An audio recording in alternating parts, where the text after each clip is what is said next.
I inherited a cabin while my sister got a San Diego penthouse. When she called me a filthy drifter and told me to stay away, I drove up there alone and froze. The moment I stepped inside, the geological survey was sitting right there on the kitchen table at 11:42 p.m.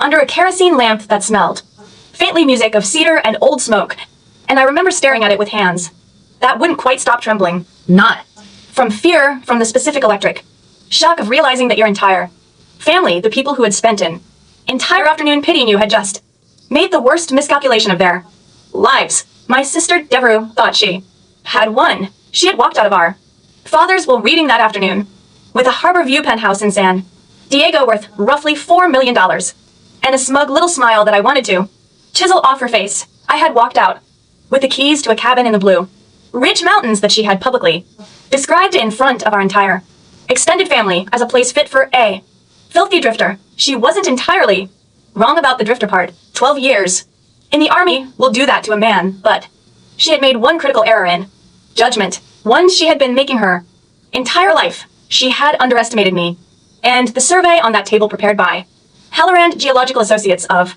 Asheville, North Carolina, was about to make sure she never forgot it. Let me back up, because none of this makes sense without knowing who we are and what this family actually looks like from the inside. My name is Cashin Dawson. I am 37 years old, and for the past 12 years I served as a logistics officer in the United States Army, most recently stationed at Fort Liberty in North Carolina. I am not the kind of man who raises his voice in public music or makes scenes at dinner tables. My ex-commanding officer, Colonel Priya Anand, once told me I had the emotional range of a stone wall during a crisis, and she meant it as the highest possible compliment. My father was Patrick Dawson, founder of Dawson Construction Group Music, a mid-sized commercial building firm based in Boston that he had grown from a two-man operation in a rented garage into something real and substantial over 40 years. He was a serious man, quiet. He laughed maybe 4 times a year, but when he did, it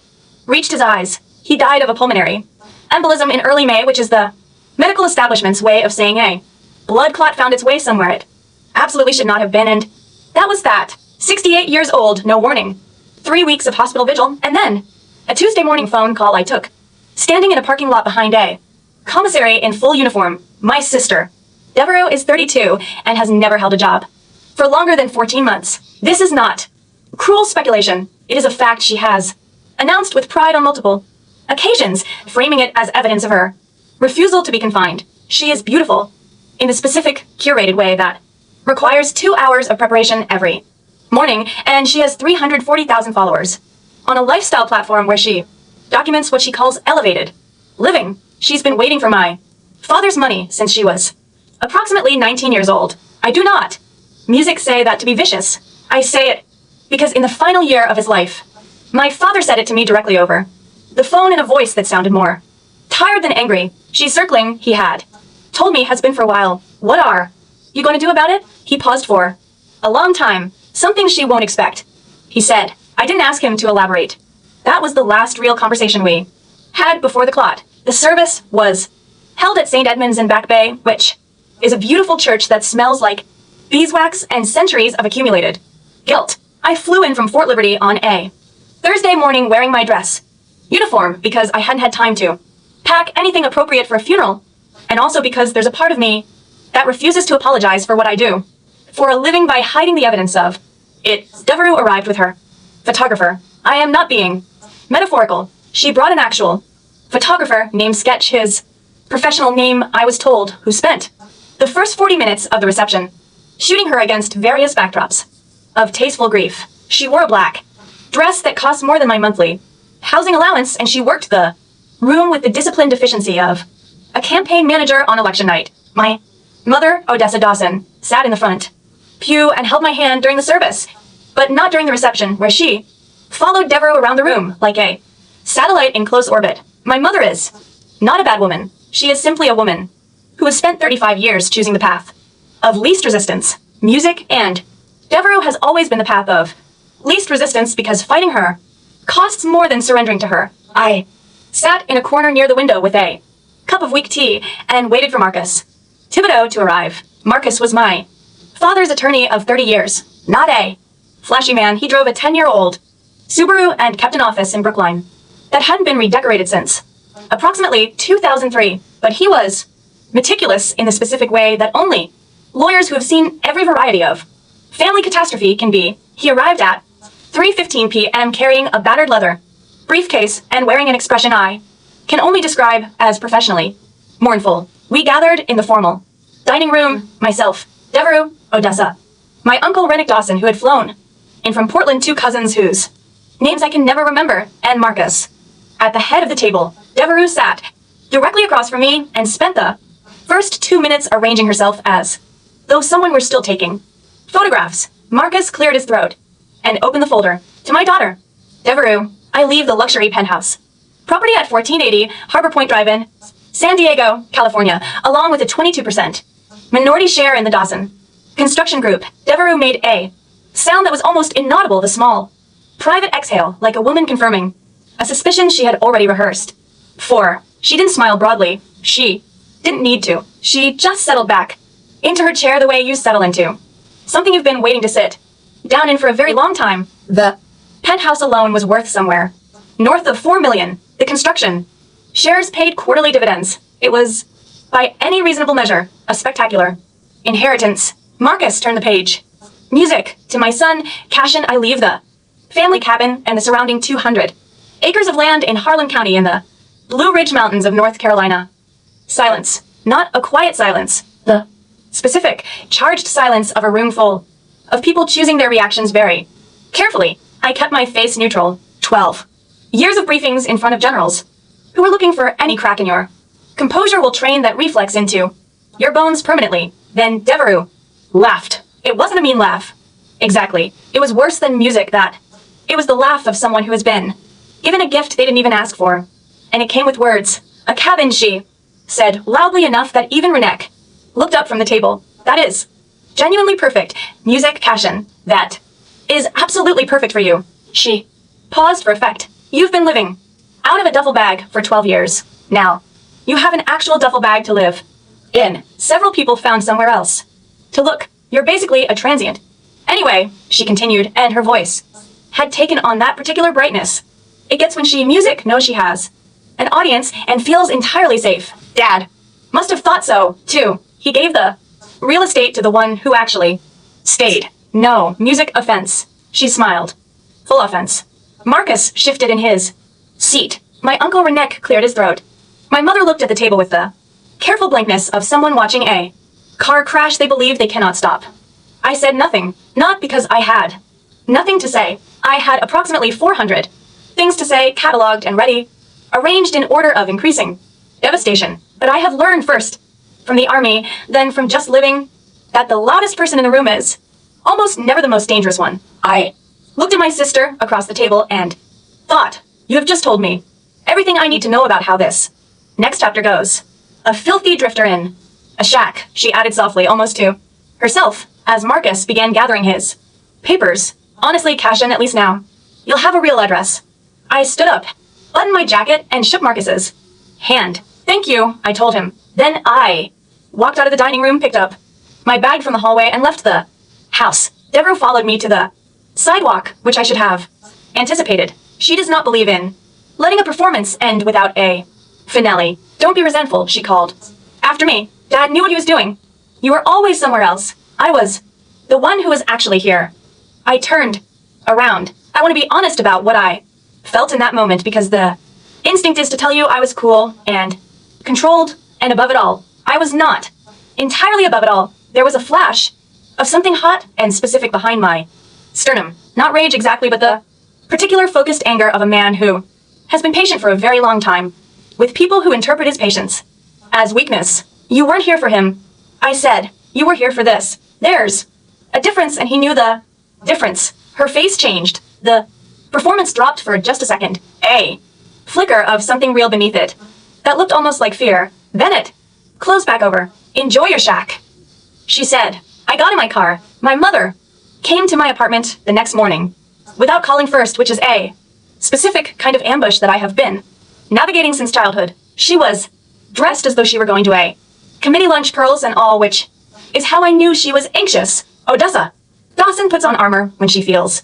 uncertain. She sat at my kitchen table and told me that Devereux felt terrible about what she had said and wanted to discuss the property. What is there to discuss? I asked. She thinks the cabin might be better managed as a collective family asset, my mother said carefully. She knows people in commercial real estate who could she wants it, I said. My mother was quiet. She spent all of yesterday telling a room full of people that Dad gave me a shack worth nothing. And now she wants it, I said. What changed between yesterday and today? Odessa looked at her hands. She thinks there may be development potential in the acreage. She's prepared to offer you a very fair buyout. She mentioned $500,000, which, given what it would cost to maintain such a no, I said. Cash in, no. Tell her the answer is no. And if she wants to have a real conversation about it, she can come find me on the property. My mother looked at me for a long moment with an expression I recognized from childhood, a kind of exhausted, helpless love that never quite translated into action. Then she picked up her bag and left. I spent 3 days putting my affairs in order and loading my truck. I had 4 weeks of leave accumulated. I took all of it. The drive into the Blue Ridge took 7 hours, the last 2 of which involved roads that became progressively narrower and more serious about keeping casual visitors away. The temperature dropped 6 degrees as I gained elevation, and by the time I turned onto the private dirt track that Marcus had marked on the property map, it was nearly dark. My headlights found the cabin at 8:14 p.m. I sat in the truck for a moment with the engine running and looked at it. It was not what I had imagined when Devereux said shack. It was small, 1-story, weathered pine siding gone silver with age, a stone chimney at the east end, but it had the particular solidity of a thing built by someone who actually understood load and stress in the long game of weather. The porch ran the full width of the front. Old iron lanterns flanked the door. I went inside, expecting damp, rot, the smell of a neglected place. Instead, the air was clean and carried the faint ghost of wood smoke and dried herbs. Someone had been maintaining this cabin regularly. The wood floors were swept. Fireplace was clean. There were split logs stacked by the hearth. I turned on the lamp on the side table and found, above the mantel, a framed photograph I had never seen before. My father, young, maybe 25, standing in front of what looked like the same hillside visible through the cabin's back window. Beside him was a woman I had never seen in any family photograph ever. She was maybe 50 in the picture, silver-haired, sharp-eyed, smiling at the camera with the confidence of someone who owned the ground she was standing on the back of the frame, written in my father's handwriting with Rose 1987 where it started. I was still staring at it when someone knocked on the door. My hand went to my hip before my brain caught up. 12 years of that particular instinct. Don't music, just switch off. And then I remembered I wasn't carrying. Opened the door and found an old man standing on the porch with a thermos. You're Cashin, he said, not a question. Yes. Wendell Okafor. I live about half a mile down the ridge. He held up the thermos. Your father told me you'd come eventually, and that you'd probably arrive late and look like you needed coffee. He was right on both counts. Wendell was 71 years old, Marine Master, Sergeant who had done 3 tours in Vietnam and 1 in Lebanon before settling in these mountains in 1987, the same year I would later learn as the photograph on the mantel. He had the upright posture and the careful eyes of a man who has been in enough situations where reading your surroundings accurately was the difference between alive and not. We recognized each other immediately in the way that service people do. He sat at the kitchen table and poured 2 cups and told me that my had been coming to this property every month for 31 years. Every month? I said. Sometimes more. He had a whole other life up here, son. Not secret? Exactly. Just private. He said Boston took too much out of him. Wendell looked at me steadily. He talked about you a lot, not your sister. He let that land without embellishment. Then he told me about the floorboard. He said there'd be something under the kitchen floor for you, Wendell said. 3rd plank from the left near the stove. He put it there himself about 2 years ago. I found it in for minutes. The plank shifted when I pressed it and lifted cleanly. Beneath, it was a sealed metal document box, wrapped in oilcloth, the kind of moisture-resistant packing you use when you need something to survive decades.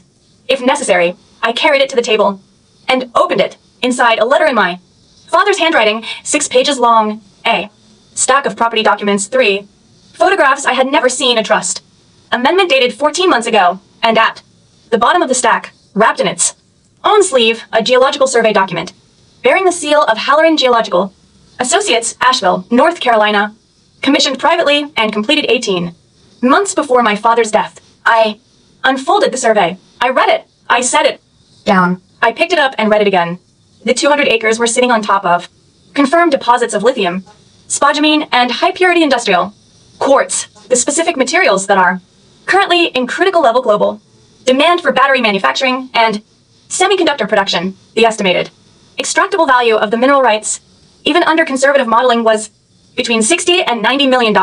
A separate note clipped to the survey in my father's handwriting, reference to preliminary acquisition expressions of interest from tech companies that he had declined to pursue without my involvement. He had known for a year and a half. He had told nobody. He had wrapped it in oilcloth and put it under the floor and waited for me. I sat at the kitchen table in that small, clean, carefully maintained cabin for a long time. Wendell had gone home. The fire I'd started was burning down to orange coals. Outside, the mountains were making the specific nighttime sounds that mountains make when there are no cities anywhere near them. Wind music. In the canopy, something moving in the brush, the distant percussion of a creek running over rocks. My father's letter was 6 pages. I am not going to reproduce all of it here. Some of it is private in a way I intend to keep music private, but the relevant part, the part that explained Rose in the photograph and why he had chosen to structure things the way he had, was this. Rose Atherwood had been a conservation attorney, and the previous owner of this land, she had sold it to my father in 1987 at below market value, on one condition, that it never be developed for profit alone, but used for something that lasted. Spent music 40 years protecting these mountains legally before her death in 2001, and she had recognized in my father, he wrote, the same instinct for something durable over something flashy. They had been close friends, mentors to each other in different ways. I could have sold the mineral rights years ago, he wrote. I had offers. I didn't, because Rose taught me to ask what lasts. Money spent is gone. Something built for people remains. I know you know the difference. Cashin, I don't know that your sister does. That's not cruelty. It's just an honest assessment. He wanted me to use the resources to build a retreat for veterans. A real one. Not a glossy brochure operation, but a working place with land and quiet and the specific dignity of being left alone to heal at your own pace in your own time. He had already spoken with the state conservation office about a protective land trust. He had already identified an environmental law firm in Asheville. You are not getting the lesser inheritance, he wrote near the end. I need you to understand that. I gave Deborah what she wanted. I gave you what you need to do something that matters. I trust you with this because you are the only one I'm certain won't simply cash out and call it a life. I hope I'm right. I believe I am. I love you, son. I'm sorry. I wasn't better at showing it when I had time. I folded the letter carefully and put it back in the box. Then I went out onto the porch and stood in the dark for a while. The black SUV appeared at 7:40. The next morning, I was on the porch with my coffee when it came up the dirt road, a late model Escalade, Tennessee plates, and parked 30 feet from the cabin. 2 men in business casual clothing got out, one carrying a clipboard, and immediately began walking the tree line at the edge of a clearing, pointing at the ridge line and taking photographs with a professional camera. I walked to the edge of the porch. This is private property, I said. You have about 30 seconds to explain who you are and who sent you. The taller one turned around with a practiced smile. Mr. Dawson, apologies for the early arrival. We're from Crestline Property Partners. Your sister retained us to conduct a preliminary assessment of the acreage, for my sister doesn't own this acreage, I said. She has no legal relationship to this property in any form. You're trespassing. She indicated there was a family conversation ongoing about the disposition of their isn't. I said, leave now or I call the sheriff's department and we have a different kind of conversation. They left. I called Marcus Thibodeau at 8:05 a.m. He answered on the second ring. When I told him about the SUV, he went quiet for a moment in the specific way of a man choosing his words carefully. She's retained Halloran Pierce, he said. Finally, they specialize in will contest and asset recovery litigation. They filed a preliminary inquiry with the probate court 3 days ago. On what grounds? They're claiming your father lacked testamentary capacity at the time of signing due to the medication protocols from his cardiac treatment. Marcus's voice was measured. It's A. Standard pressure tactic. The will is airtight. He was examined by Dr. Fenwick O'Shea, a board-certified neurologist at Mass General, who documented his cognitive status specifically because your father anticipated a challenge. We have the report. We have the video. Examination your father requested be recorded. We have everything we need. How long does a challenge take? With their firm, 6 to 18 months if they push it. But Cashin, he paused. She doesn't know about the survey, does she? No. Keep it that way. Don't file anything with the mineral rights until the will contest is resolved. Once that's settled, we move fast. Understood. Music, I spent the next 2 weeks working alongside Wendell to secure the property. And understand it. We walked the full perimeter of the 200 acres over 3 days. And he showed me the creek that ran the property's eastern edge, the old logging roads that had grown over in the decades. Since my father stopped using them, the eastern meadow where my father had apparently spent hours sitting and doing nothing in particular. Did he seem happy? Up here? I asked Wendell one evening. Wendell thought about it seriously. He seemed like himself up here, he said. Finally, whatever that was when no one was asking anything from him, Devereux called on a Thursday. I need you to stop being dramatic about this, she said, which is how she opens every conversation she feels entitled to win. I know about the challenge. Marcus is going to lose this. Dad was on serious medication toward the end, and anyone reasonable can see that leaving you a mountain cabin instead of an equitable share of the estate is not a decision a man in full cognitive capacity makes. He also left you $4 million in real estate and a stake in the company, I said. That's not the point. What is the point? Devereux? She shifted tactics. Look, I'll drop the challenge entirely and we move on like adults if you agree to a buyout. I'll go to 600,000. Music. That's more than fair for that acreage. 600,000 for 60 to $90 million in mineral rights and 200 acres of protected Blue Ridge land. No, I said. You are being, so the answer is no, I said. It will remain no. If you'd like to visit and talk in person, you're welcome to come up. But bring your own coffee. She did come up 4 days later, with my mother in tow because Devereux does not go anywhere she considers hostile territory without a witness she can manage. She stepped out of a rented Range Rover in heeled ankle boots that were immediately wrong for the terrain, looked at the cabin, and said, God, Cashin, you're actually living here. Yes, I said, like full-time? At the moment, she walked up onto the porch without being invited and went inside, which is a Devereux habit I had forgotten about, the assumption that all spaces are open to her. She moved through the living room with her arms crossed and her eyes cataloging everything with a focused efficiency.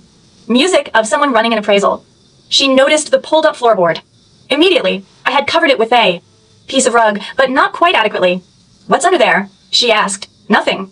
Useful to you, I said. Her eyes went to the mantel, to the photograph of my father and Rose. Who was that woman? She asked. Music, a friend of Dad's. I've never seen her before. No, I said. You wouldn't have. Odessa sat on the sofa and looked at me with the expression she reserves for situations where she knows she is responsible for something and cannot figure out how to say so. Well, what's fair? She said quietly. No, I said, and I meant it. I don't think my mother is a malicious woman. I think she is a woman who made a hierarchy in her heart a long time ago and has been living inside its consequences ever since. Devereux pulled a document from her bag, a formal buyout offer prepared by Haller and Pierce for $650,000 with a liability waiver and a non-disclosure clause. She held it out to me. Sign this and we're done, she said. You get money, I get the headache of managing this land, and we go back to being family. I looked at the document.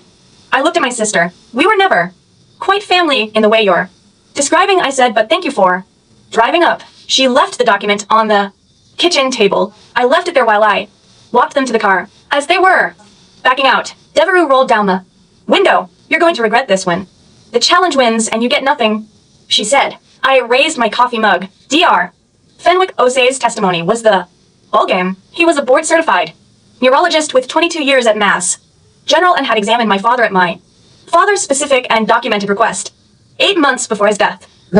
Examination had been thorough, recorded in full HD on a tablet at my father's insistence, and the written report ran to 19 pages. Dr. O'Say had also emerged during deposition. Music kept contemporaneous notes about my father's stated reasons for the examination. He told me he was restructuring his estate in a way he expected would be music contested, Dr. Osei said in deposition, as documented in the filing submitted by Marcus Thibodeau in the probate matter of Dawson Estate, docket 24 PR 7741. He wanted documentation that he was of sound mind and understood exactly what he was doing and why. He was one of the clearest patients I have examined in my career. The challenge was dismissed with prejudice 6 weeks after it was filed. Heller and Pierce withdrew from the matter 2 days after the dismissal. I later learned from a contact at the Boston Bar Association who knew Marcus that they had been given a fairly comprehensive briefing on the strength of Dr. Osei's documentation before they withdrew. Music, they were pragmatic people. Devereux did not call me after the dismissal. She did not call me for 3 months. In that time, Marcus and I filed the mineral rights under the existing protective trust framework my father had established. We engaged Halloran Geological Associates for a formal commercial survey and entered into preliminary discussions with 2 technology companies, 1 domestic, 1 international, who had been quietly circling the region's lithium deposits. For years, we also retained the services of Marisol Pacheco Vance, an environmental attorney based in Asheville with 15 years of specialized conservation practice, who spent 6 weeks with me walking the property and designing a mining access framework that would extract the lithium responsibly over a 25-year horizon without compromising the surface ecology of the land. You can make more faster if you allowed surface mining, she told me during one of her walks. I know, I said. She looked at me, but you're not going to. My father asked me to build something that lasts, I said. That's what I'm going to do. We named the foundation the Patrick and Rose Foundation after my father and the woman in the photograph on the mantle. Its mission was a working veterans retreat on the Blue Ridge property, not a facility, not a program, just land and quiet and people trained to understand what comes home from wars inside the men and women who fight them. Wendell agreed to serve as director of operations, which he accepted with a formality that told me it meant a great deal to him. The first phase of the foundation was funded through an initial licensing agreement with one of the technology companies, a royalty structure on the lithium extraction that generated in its first quarter of operation more money than Devereux's buyout offer by factor of 12. She found out about the mineral rights through a mutual contact in the Boston real estate world. She called me on a Tuesday afternoon in October. There was a long pause after I answered. How long did you know? She asked. Music, I found the survey the first night I was here, I said. Dad left it under the floorboard with his letter. Another pause longer. He planned all of this. She said, not a music question. Yes, I said. He planned all of it. I heard her breathing on the other end of the line. Somewhere in that breathing was the specific sound a person makes when they replay a series of decisions and understand music for the first time. Exactly where they went wrong. Cassie. And I know, I said. I'm not interested in a war, Devereaux. I'm not going to take anything from you. The penthouse is yours. The shares are yours. I wish you well with them. But this land is mine. And what we're building here is mine. And that's not going to change. She hung up before I could say anything else. That was fine. I had said what needed to be said. The grand opening of the foundation's first retreat buildings happened on a Saturday in early November. On a morning so clear and cold that the mountains looked like they had been cut from blue glass. We had 43 veterans in attendance, most of them referred through the VA network that Marisol had spent 2 months connecting us to. Wendell gave a short address that was better than anything I could have written. My mother came. She stood at the back of the gathering in her good coat and did not say much. After the ceremony, she found me on the porch and stood beside me for a moment looking out at the trees. Your father would have, she started. I know, I said before she could finish. She put her hand on my arm. Briefly. It lasted maybe 4 seconds. Then she walked back toward the parking area, her breath making small clouds in the cold air. It wasn't an apology. It was something smaller and more honest than an apology, an acknowledgement maybe, or just the particular kind of silence that contains everything a person means and cannot find the language for. I let it be enough. 3 months later, I officially separated from the Army. My commanding officer, Lieutenant Colonel Bernard Whitfield, shook my hand at the ceremony and told me that what I was doing with the foundation was the kind of transition the Army always talks about preparing people for and almost never actually does. I live in a cabin full-time now. I have replaced a few of the porch boards. I have learned that The creek runs highest in April. I have learned that the eastern meadow, where my father used to sit and do nothing, catches light in the late afternoon in a way that is genuinely difficult to describe to someone who hasn't seen it. Devereaux has 390,000 followers now. She posted about the San Diego penthouse last spring with the caption, "Living the life I was always meant for," and it got 400,000 likes. I am genuinely glad. She has something that makes her happy. The idea of my father and Rose still sits on the mantle. The name of the foundation is carved into a wooden sign at the base of the drive, and every morning when I walk down to check the gate, I see it, the Patrick and Rose Foundation, where it started. My father left the stinking shack to the one person he trusted to understand that what sits in the ground beneath it and what could be built on top of it was worth more than everything he gave his other daughter put together. He wasn't wrong. He was never wrong about the things that mattered. I just wish he'd had a bit more time